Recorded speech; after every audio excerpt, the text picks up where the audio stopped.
Hello friends, welcome to my channel All in One Pharmacy Knowledge. This is Diksha Singh here and today's lecture topic is hospital. That video lecture is very useful to second year DPharm students. Now starting introduction part of hospital. What is the hospital? What is the introduction of hospital? Hospital is a institutional and healthcare institution जहाँ पर patients की treatment होती है with specialised staff and equipments के साथ। Staff में आपके nurses, pharmacist, doctors, physicians आते हैं एंड इंस्टीट्यूशन है जहाँ पर किसी भी पर्सन या पर्सन को सिक है, इंजर्ड है, कोई डिसीज़ है, उसका ट्रीटमेंट, डायग्नोसिस या फिर उसकी केयर करने के लिए। Second one is the definition of hospital. What is the hospital? Hospital is the integral part of social and medical organization, the functions of which is to provide for the population complete health care, both curative and preventive, and those outpatient services reach out to the family and its home environment. The hospital is also a center for the training of health workers for bioscience, social researchers. इसमें two words आए हैं, curative and preventive. What is the meaning of curative? Curative का मतलब होता है disease को cure करने के लिए, एंड प्रिवेंटिव का मतलब होता है मेडिसिन अदर ट्रीटमेंट जो हम पेशेंट को देते हैं किसी भी डिसीज या इल हेल्थ को प्रिवेंट करने के लिए। and other one is functions of hospital. First function is patient care. Patient care में इन पेशेंट सर्विसेज आ जाती हैं। आपको सबसे पहले मैं टू वर्ड से इंट्रोड्यूस करवाती हूँ। एक है out patient services and other one is inpatient services. OPD. OPD is a outpatient department. That's mean outpatient services. Outpatient department क्या होता है? OPD services क्या होती हैं? इसमें क्या होता है? It's a part of the hospital design for the treatment of outpatient people whose health problem, whose visit the hospital for diagnosis or treatment but do not this time require a bed or to the admitted for the overnight. That's mean a outpatient department वो patients होते हैं, वो persons होते हैं जिन्हें कोई problem है, उन्हें ट्रीटमेंट करवानी है, डायग्नोसिस करवानी है, बट उस टाइम उन्हें कोई रिक्वायरमेंट नहीं है कि हॉस्पिटल में एडमिटेड हों ओवर अ नाइट या फ्यू डेज के लिए।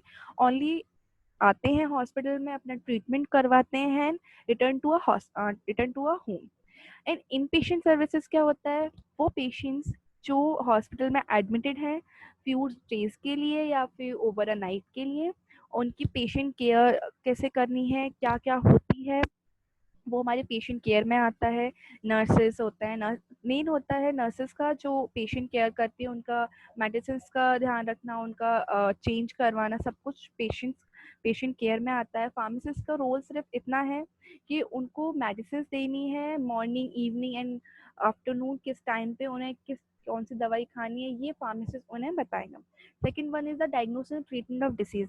डायग्नोसिस का मतलब होता है जो किसी भी डिसीज के सिम्टम्स को एग्जामिन करना, उस डिसीज का एग्जामिन करना, उस डिसीज को आइडेंटिफाई करना कि उस पेशेंट को कौन सी डिसीज है, क्या सिम्टम्स आ रहे हैं, ये सारी चीज़ हम डायग्नोसिस में करते हैं। ट्रीटमेंट में होता है, ट्रीटमेंट होता है medical care given to a patient for a illness और इंजर्ड। इट्स मीन अ वो पेशेंट जो किसी डिसीज है, उसे उसको कौन सी मेडिसिन केयर देनी है, उसे क्या सर्जरी करानी है, इंजर्ड है उसको केयर देना, वो हमारे ट्रीटमेंट में आता है। Third one is out patient services. मैंने अभी बताया था OPD, out patient department and out patient services. It's mean वो पेशेंट्स जो ट्रीटमेंट करवाने के लिए हॉस्पिटल में आए हैं बट वो एडमिट ना हो, कुछ टाइम के लिए बस डायग्नोसिस हो, ट्रीटमेंट हो, मेडिसिन लें and go to a home. Other one is a medical education training. Hospital medical education training के लिए भी होता है, जैसे medical education like MBBS, dentist and GNM for nurse, and also in B Farm and D Farm, Bachelor of Pharmacy and Diploma in Pharmacy also involved in hospitals, and trainings involve होती हैं इन सब courses में, सब educations में। Then is counselling and patient advice.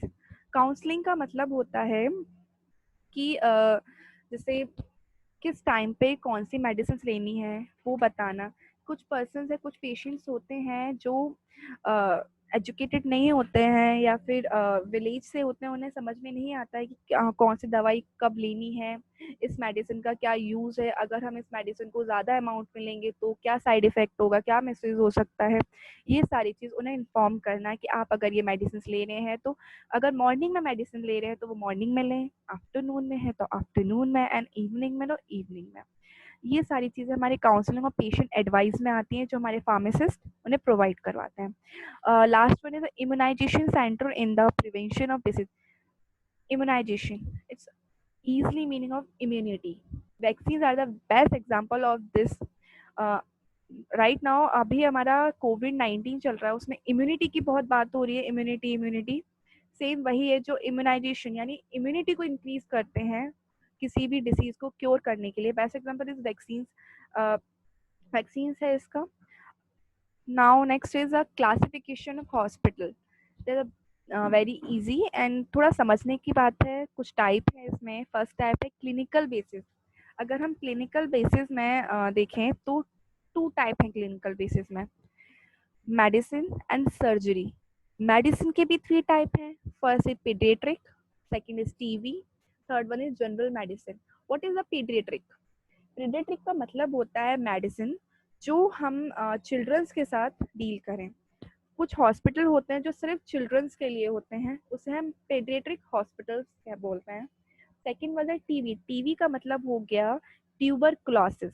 Tuberculosis एक disease है lungs की जिसमें हमारा स्नीजिंग और कफिंग होता है, जो एक बैक्टीरिया से होता है, मायोबैक्टीरियम ट्यूबरक्लाई पे होता है। थर्ड में है जनरल मेडिसिन। जनरल मेडिसिन का मतलब है, जनरल मेडिसिन हॉस्पिटल का मतलब होता है कि वो कोई हॉस्पिटल स्पेशलाइज नहीं है, उसमें हर तरीके के पेशेंट्स आते हैं, हर तरीके का उसमें क्योर होता है patients. Second one is surgery. Type first का सेकंड है सर्जरी। सर्जरी का फर्स्ट टाइप है orthopaedic and second one is gynaecology, third one is ENT. Orthopaedic का मतलब हो गया बोन या मसल से related. Second one is gynaecology. Gynaecology का मतलब हो गया, गायनेकोलॉजी का मतलब है जो वुमेन और फीमेल से रिलेटेड हॉस्पिटल्स होते हैं। ENT is ear muscles and throat. Ear muscle और थ्रोस्ट में कोई भी डिसीज है, कोई भी प्रॉब्लम है, इन हॉस्पिटल्स में जाते हैं। Second type is the non clinical hospital. It's divided into, governmental and non governmental. Governmental and non-governmental. Governmental are also divided in 5 hospitals: Army Hospital, Navy Hospital, City Hospital, and Civil Hospital in AIIMS. And non-governmental hospital in 3 hospital: private, church, and charitable hospital. Now type 3, जो hospital हमारा size के हिसाब से divide होता है, वो hospital हमारे type 3 में आते हैं। First is a large hospital, जिसमें 1000 बेड से ज़्यादा बेड हैं, उसे हम लार्ज हॉस्पिटल में बोलते हैं। सेकेंड वाज मीडियम हॉस्पिटल, जिसमें 500 to 10,000 बेड, 1000 बेड होता है। Third one is small hospital, जिसमें 100 to 500 बेड होते हैं। Fourth one is very small hospital, जिसमें 100 से कम बेड होते हैं। Fourth is the divided in cost, on the basis of cost. First is the elite hospital. इस हॉस्पिटल बहुत हाई फाई हॉस्पिटल होता है, 5 स्टार हॉस्पिटल होता है, डीलक्स रूम होता है। डीलक्स रूम में टीवी, टेलीफोन, रेफ्रिजरेटर, जो 500 से लेकर 1200 तक पर डे लेता है। एक दिन का, एक बेड का एक दिन का 500 से 1200 रुपये तक लेता है। इसमें हाई टेक्नोलॉजीज होती हैं, मेडिकल साइंसेज अच्छी होती हैं। Second one is a budget hospital. Budget hospitals होते हैं जिसमें नॉर्मल है, जो जैसे civil hospital and charitable hospital. Type fifth is the basic of system of, on the basis of system of medicine. Allopathic hospital, जिसमें सिर्फ allopathic cure होता है, एलोपैथिक मेडिसिन यूज होती हैं। Second one is Ayurvedic hospital, Ayurvedic hospital. Third one is homeopathic hospital and fourth one is यूनानी hospital. Next video में हम organisation management of hospitals पढ़ेंगे। आई होप आपको ये वीडियो बहुत अच्छी लगेगी। प्लीज़ सब्सक्राइब एंड लाइक ज़रूर कीजिएगा। Thank you so much and stay safe, stay home. Bye bye.